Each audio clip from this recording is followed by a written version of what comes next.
Hi Bookmark Besties, welcome to Whispers of Whimsy.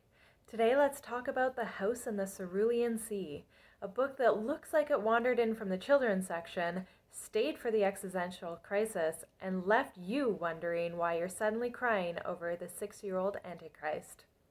It's soft fantasy, light on plot, heavy on heart, but don't be fooled, it's not a kid's book. Yes, half the cast are literal magical children. Yes, the colors are pastel and the humor is cozy, but this thing packs emotional teeth, the kind that don't rip, they bruise.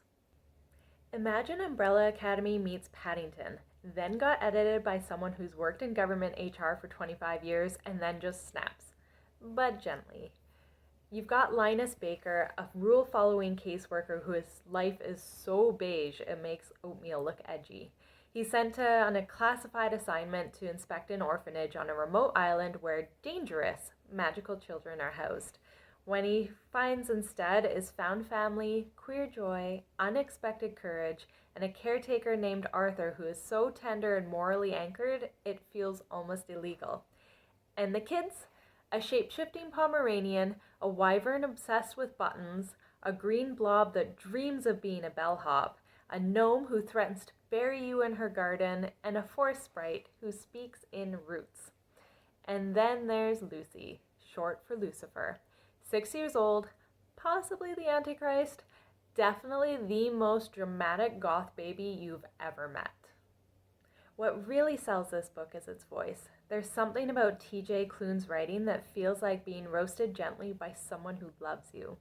If you're expecting spell battles or end-of-the-world stakes, this isn't it. This is tea at 4, emotionally repressed gay yearnings at 6, and confronting the machinery of quiet oppression somewhere around bedtime. The prose is playful without being childish, it's self-aware without being smug. It walks that rare line, a whimsical fantasy that never forgets that the real world exists. Also, the audiobook is delightful. Daniel Henning gives each kid their own voice without it turning into a Saturday morning cartoon. Chauncey the bellhop slime, iconic. Lucy the Antichrist, baby goth perfection. I could have listened to another hour of them just roasting Linus at breakfast. So what draws me most to this book? Beneath the sugar and sass, this book is about systems. It asks how we measure worth and who gets to decide what's dangerous.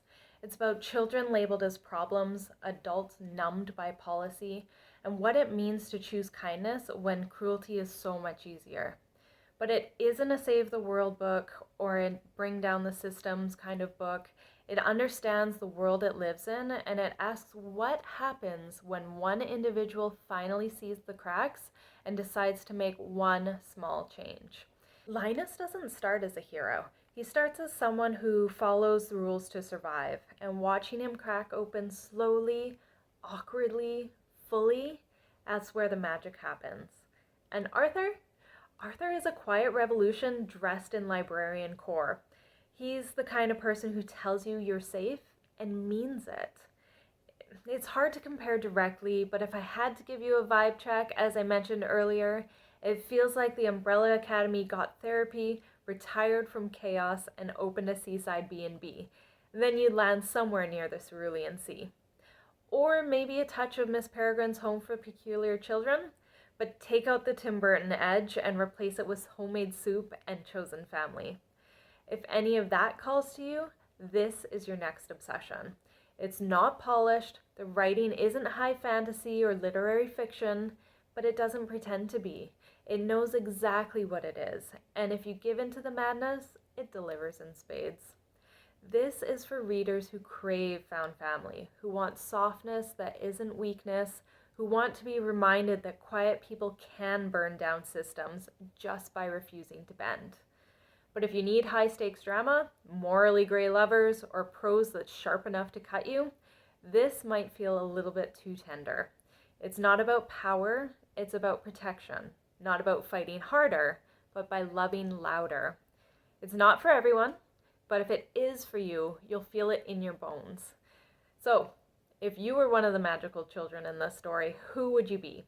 A bellhop blob? A button-hoarding wyvern? or maybe just someone who needs a little unexpected kindness. Let me know in the comments, and if you need a quiet rebellion dressed as bedtime stories, I've got you. Until next time.